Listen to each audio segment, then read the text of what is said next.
ሰላም ሰላም ጤና ይስጥልኝ ውድ የዲያስፖራ ፕላስ ተከታታዮች፣ ዛሬ የምንጀምረው ጉዞ እንግዲህ ተራ መረጃ ሳይሆን የህይወትን አቅጣጫ የሚቀይር ትልቅ የምክክር መድረክ ነው። በዩናይትድ ኪንግደም ወይም በእንግሊዝ ሀገር ለምትኖሩ ኢትዮጵያውያንና ኤርትራውያን በውስጣችሁ አንድ ትልቅ ጥያቄ እንዳለ እናውቃለን። በእንግሊዝ ሀገር መኖርና መስራት እየቻልኩ ለምን ወደ ካናዳ ሄዳለሁ የሚል ትልቅ ጥያቄ ነው። ካናዳ በአሁኑ ወቅት በታሪኳ አይታ የማታውቀውን ከፍተኛ የስራ ክፍተት ለመሙላት የኢሚግሬሽን በሯን ወለል አድርጋ ከፍታለች። በተለይ በዩኬ ያላችሁ የስራ ልምድ፣ የትምህርት ጥራትና የእንግሊዝኛ ቋንቋን ችሎታ ለካናዳ መንግስትና ቀጣሪዎች እጅግ ተፈላጊ እንደሆነ እየተነገረ ይገኛል። ሰላም ውድ የዲያስፖራ ፕላስ ቤተሰቦች፣ እንግዲህ ዛሬ እንደተለመደው በአዲስ ርዕሰ ጉዳይ ተመልሰን መጥተናል። እርሶም ከሀገር ውጭ ካሉና የተለያዩ መረጃና አስፈላጊ ኢንፎርሜሽኖችን ማግኘት ከፈለጋችሁ ይህን ቻናል ሰብስክራይብ በማድረግ ጀምሩት እንላለን። የካናዳን የኢሚግሬሽን አጠቃላይ መዋቅር አንድ ላይ የምናይ ይሆናል። ካናዳ እንደ ዩኬ ሳይሆን ስደተኞችን የምትቀበለው እንደ ባለሙያ እንጂ እንደ ሸክም አይደለም። በዩኬ ውስጥ ዜግነት ኑሯችሁም አልኖራችሁም ወይ በስደተኛ ላይክ ሪፊውጅ ደረጃ ላይ ሆናችሁ የስራ ፈቃድ ያላችሁ ወገኖች ካናዳ የራሷ የሆነ የተለየ መንገድ አዘጋጅታላችኋለች። የመጀመሪያውና ትልቁ ስራችሁ ማይንድ ሴት ወይም አስተሳሰባችሁን ማስተካከል ነው። ይህ ሂደት ሩጫ ሳይሆን ማራቶን ነው። ሰነዶች ማደራጀት፣ የቋንቋ ፈተናዎችን መውሰድ፣ የትምህርት ማስረጃዎችን መገምገም ጊዜ የሚወስዱ ቢሆንም ያው ውጤቱን የካናዳ ቋሚ ነዋሪነት ፐርማነንት ሬዚደንሲ ለማግኘት ስለሆነ የእነዚህን ነገሮች እንግዲህ መከታተል አለባችሁ እንላለን ማለት ነው። ወደ ዋናው ፖይንታችን ስንሄድ እንግዲህ በነጥብ ሰሌዳው ላይ ያለው ሚስጥር ነው። ላይክ ኤክስፕረስ ኢንትሪ ይሉታል ካናዳውያን። ኤክስፕረስ ኢንትሪ የምንለው የካናዳ ፈጣኑ የኢሚግሬሽን መንገድ ነው። ይህ መንገድ በነጥብ ወይም ደግሞ በኮምፕሬሄንሲቭ ራንኪንግ ላይ የተመሰረተ ነው። ነጥቡ የሚሰላው በአራት ዋና ዋና ምሰሶች ነው። አንደኛው ሂውማን ካፒታል ፋክትስ ሲሆን ይህም የእርሶን እድሜ፣ ትምህርትና ቋንቋ ያካትታል። ለምሳሌ እድሜው በ20ዎቹ መጨረሻ ወይም ደግሞ በ30ዎቹ መጀመሪያ ላይ ከሆነ ከፍተኛ ነጥብ ያገኛሉ ማለት ነው። በዩኬ ውስጥ ማስተርስ ወይም ደግሞ ፒኤችዲ ካላችሁ ደግሞ ነጥባችሁ ሰማይ ይነካል ማለት ነው። ይህ ማለት እንግዲህ ስኪል ትራንስፈራቢሊቲ ይባላል። እዚህ ጋር ያለው በዩኬ ያላችሁ የስራ ልምድ ዋጋ የሚያስገኘው ዩኬ ውስጥ በሙያችሁ የሰራችሁት እያንዳንዱ ዓመት ለካናዳ መንግስት ትልቅ ትርጉም አለው። ስኪል ትራንስፈራቢሊቲ ይባላል። እዚህ ጋር እንግዲህ በዩኬ ያላችሁ የስራ ልምድ ዋጋ የሚያገኘው ዩኬ ውስጥ በሙያችሁ የሰራችሁት እያንዳንዱ ዓመት ለካናዳ መንግስት በጣም ትልቅ እንትን አለው፣ ኢምፓክት አለው።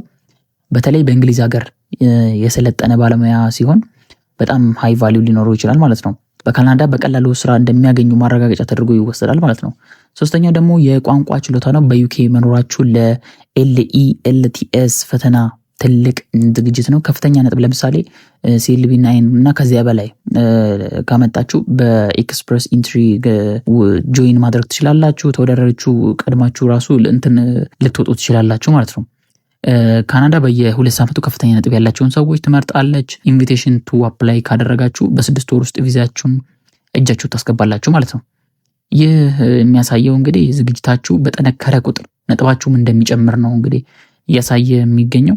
ሌላኛው መንገድ ደግሞ የክፍለ ሀገራት እድል ፒኤንፒ የሚባለው ማለት ነው። ላይክ ፒኤንፒ ማለት ካናዳ ከ10 በላይ ክፍለ ሀገራት አላት እንደሚታወቀው። እያንዳንዱ ክፍለ ሀገር ደግሞ እንደ ሀገር ራሱን ችሎ ሰራተኛ መመልመል ስልጣን አለው።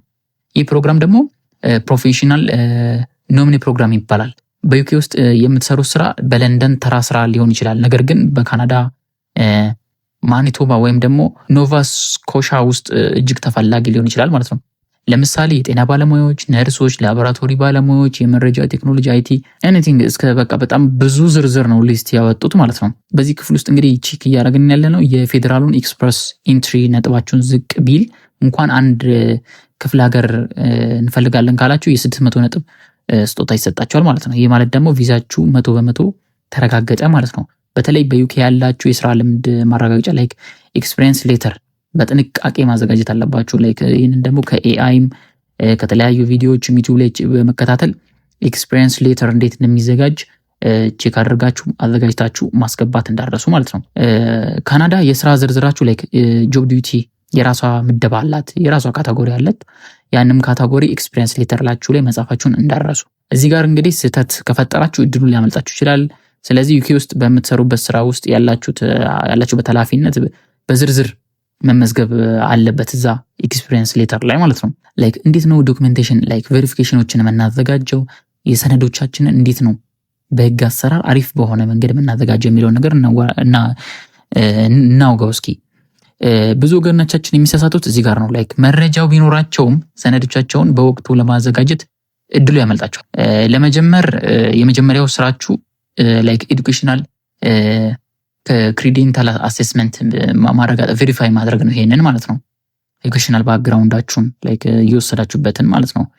ኢትዮጵያ ወይም ደግሞ የኤርትራ ዩኒቨርሲቲ ውጤታችሁ ወደ ካናዳ ተልኮ መገምገም አለበት። ይህ ሂደት ደግሞ ከ3 እስከ 5 ወራት ሊወስድ ይችላል። እዚህ ኢትዮጵያም ሊያስቸግሯችሁ ይችላል እና እዚህ ባለ ዘመድ ቶሎ ይህንን ፕሮሰስ ለማፋጠን መሞከር ማለት ነው። ከሌላችሁም ደግሞ እዛው ዩኬ ውስጥ በወሰዳችሁት በዛ ሾርት ኮርስ እንትን ማለት ትችላላችሁ ማለት ነው። ዩኬ ውስጥ ናችሁ ደግሞ ይሄን ነገር ካስጀመራችሁት በጣም ናይስ ነው የሚሆነው ለእናንተ። ላይክ ከማዘር ለአንዳችሁ ማስላክ ማለት በጣም ለነሱ በጣም ያን ነገር እንደፈለጋችሁት ባይላክም ራሱ እንትን እንዳላችሁ ላይክ ፓርቲሲፔት እንዳደረጋችሁ ካዩ አክሰፕት የማድረግ መጠናቸው በጣም ከፍተኛ ነው ማለት ነው። ሌላኛው ደግሞ ፖሊስ ክሊራንስ ወይም ደግሞ ከፖሊስ የሚሰጥ የወንጀል ነፃ መሆን የማረጋገጫው ማለት ነው። በዩኬ የኖራችሁበትን ጊዜ የሚያሳይ በኤሲአርኦ የወንጀል ነፃ መውጣት ወይም ደግሞ ከወንጀል ቬሪፋይ ላይክ ነፃ እንደሆናችሁ የሚያረጋግጥ ወረቀት ነው ማለት ነው። እንዲሁም ከኢትዮጵያ ወይም ደግሞ ከኤርትራ ከኖራችሁበት ሀገር ተመሳሳይ ደብዳቤ ያስፈልጋል ማለት ነው። ላይክ ለኤርትራውያን እዚህ ጋር አክሰፕታንሱ ትንሽ የወረደ ቢሆንም ኦልሬዲ ከዚህም ከዩኬ ካገኛችሁ ኖርማል ይሆናል ማለት ነው። የገንዘብ አቅም ማሳያ ነው ደግሞ ይሄ መጨረሻ ላይ ትንሽ ፕሩፍ ኦፍ ፈንድስ የምትለዋ ነገር ሌላ ወሳኝ ነጥብ ሆኖ ይታያል ማለት ነው። ካናዳ ውስጥ ገቡ ለ6 ወራት የሚሆን የመኖሪያ ወጪ በባንክ ሂሳባችሁ ማሳየት አለባችሁ።